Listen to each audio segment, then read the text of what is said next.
தக்காளி தொக்கு எப்படி செய்யுதுன்னு பார்த்தரலாம். கடாயை நல்லா காய வச்சுக்கோங்க. கொஞ்சம் தேவையான அளவு எண்ணெய் விட்டுக்கலாம். கடுகு, கருவேப்பிலை சேர்த்துக்கலாம். பச்சை மிளகாய், இஞ்சியும் பூண்டையும் நம்ம நசுக்கி வச்சுருக்கோம், சேர்த்துப்போம்.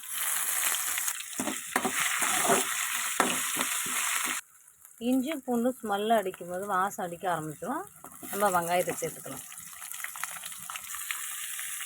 எல்லாத்தையும் நம்ம போட்டுட்டோம். எந்த அளவுக்கு வெங்காயம் எடுக்கிறோமோ அந்த அளவுக்கு தக்காளி எடுத்தும் கட் பண்ணிக்கணும்.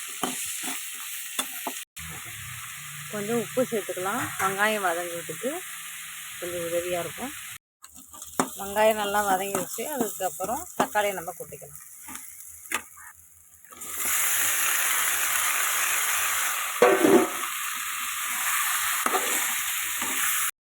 நல்லா வதங்கிடுச்சு. நம்ம இப்போ தேவையான அளவு தண்ணி ஊற்றிக்கலாம். கொஞ்சம் லைட்டாக தண்ணி ஊற்றிப்போம். கொஞ்சம் மிளகாத்தூள் மட்டும் போட்டுப்போம். புளி சேர்க்க வேணாம். ஒரு கரண்டி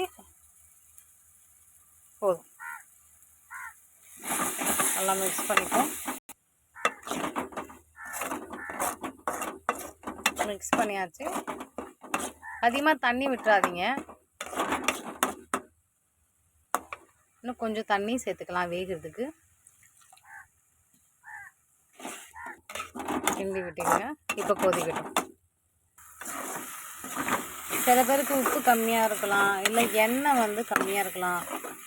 அப்போ நீங்கள் நடுவால் டேஸ்ட் பண்ணி பார்த்துட்டு எண்ணெய் வேணும்னாலும் கொஞ்சம் எண்ணெய் ஊற்றிக்கிங்க. உப்பு வேணாலும் போட்டுக்கலாம். தக்காளி தொக்கு ரெடி.